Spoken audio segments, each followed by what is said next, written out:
Trevor Noah.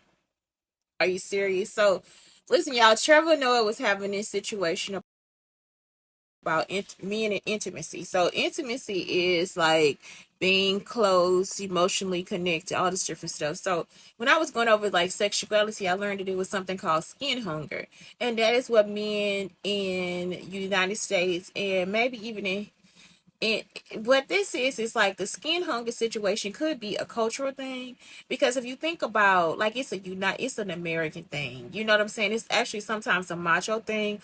It could also be something that's totally heterosexual, you see what I'm saying? So it's like some people that are blessed to be in those cultures, they don't experience skin hunger because they are close to other males, you understand what I'm saying? So it really is an American thing. And I consider it to be bullying, because there is nothing wrong with you giving somebody a little tap or a little pat.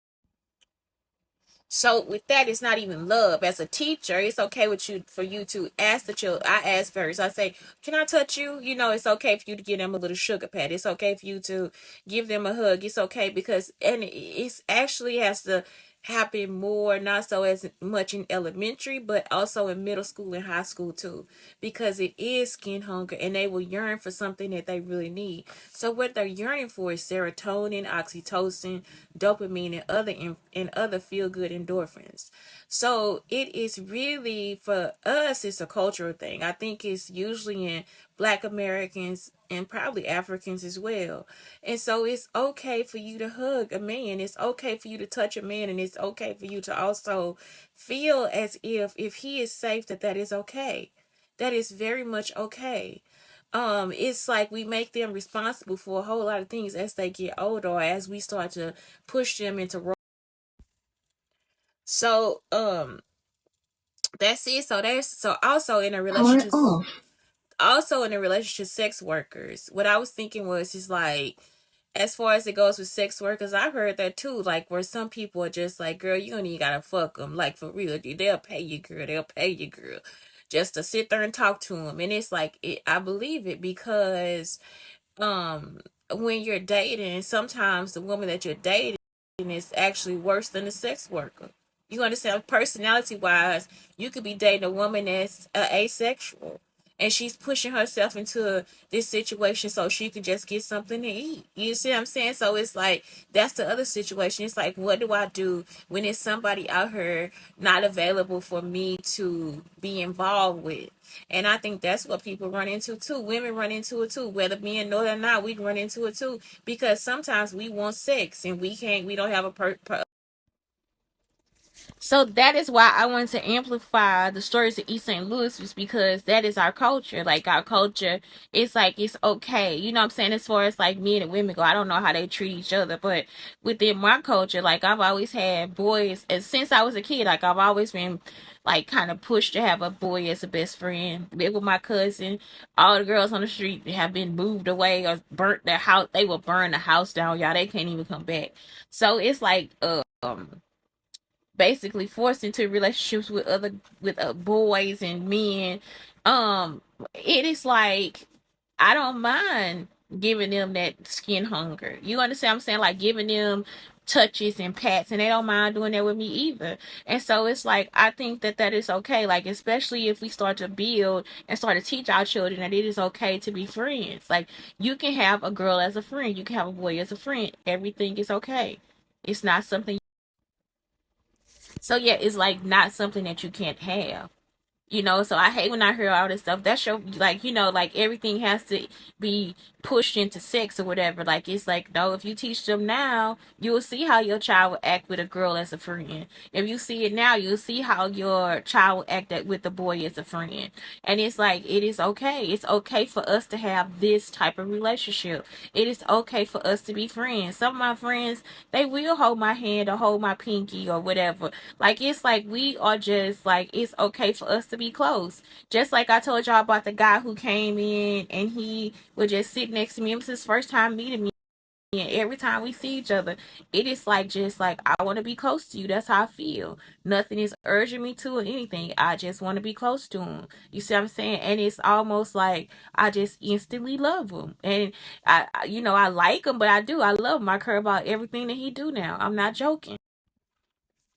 And you also need to teach your children now to be more like, I'll ask for it. Be more assertive. And as men need to be more assertive as well. Like if somebody actually knows that I don't think you a punk or you a bitch. Like my friends, I mean for real. Like I got some gangsta ass friends and it's like, well, like they won't cheat on their woman or anything like that. It's like as soon as they break up or if it's been too long where they haven't been with anybody, they be like, hey, can I come sleep with you? I'm just gonna hold you tonight. That's it. Like for real. And it's like because usually we sleep on the couch and in the bed. Like it's like you know what I'm saying, we sleep separate, but I'm gonna sleep with you tonight because I need somebody to be close to. So sometimes they don't even hold you. They just be like, I just need to be close to somebody, man, for real. Like I'm not lying. And it's like, that's it. Shit, that's the phone call. He on his way. And that's it. So I really did appreciate Trevor Noah being open and honest about it. But it really goes back to love language. So yeah, y'all, it also goes back to love language, skin hunger, sexuality, and the releasing of these certain feel good chemicals or feel good hormones that people need in their life. And so if somebody is telling you that, they are actually telling you that to remain healthy, not for you to be like, this a gay ass motherfucker. You know what I'm saying? This motherfucker was talking about holding his fucking hand and shit, you know? And it's like, that's not what that is. Like, because I'm telling you, when I'm with my man, I don't give a fuck what the fuck they done. They intimate with me. They gonna make sure they get it. You understand what I'm saying? They gonna make sure that they taken care of. And so it's like we also need to dispel this myth of somebody being hard and macho. You see what I'm saying? Because they gonna get it. You understand what I'm talking about? Even the more I've been with Hispanic men too. You see what I'm saying? So that macho shit be out the fucking door. And most of us know it. If you ever dated a Hispanic man, you know exactly what I'm talking about. They don't give a fuck. They gonna get what they want. And that's it. So it's like, listen. Don't realize how often men are experiencing a lack of intimacy. And the only place that they can experience that intimacy is through sex. We've created a society where men are so afraid to be vulnerable with each other, to be, sensitive with each other, to care for each other, to love each other. Even saying that as a guy, you always have to change and be like, you can't just say, I love you. You have to be like, I love you, dog. You know what I mean?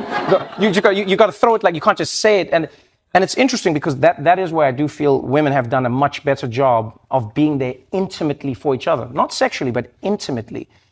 And I think we take for granted how much in society men who say sex is the thing they're not getting are actually struggling with a lack of companionship, of intimacy, of being in a space with a person where they're sharing, everything from serotonin to endorphins to what humans need to feel, And I hope we can change that conversation just a little bit more. I hope we get to the place where guys go, oh, I actually didn't need the sex. I needed to be held. And I live in a society where it's hard to be held unless I'm having sex. Because as guys, you can't just go to a guy and be like, just hold me. True. And I hope the conversation goes there, not just from, well, right to sex. It's like, no, sometimes you just want to be held. There are many sex workers who've talked about this, where they'll talk about how many men will pay them and then say, hey, can we just talk?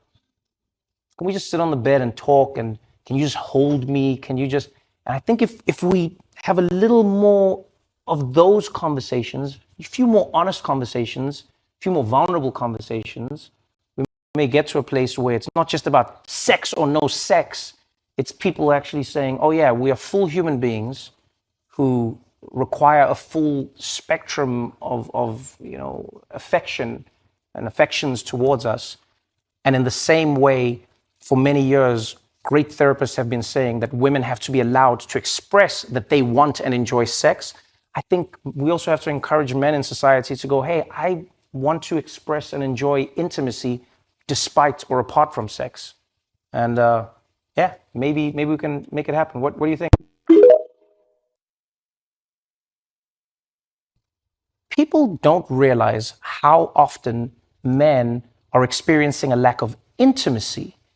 And the only people don't realize how often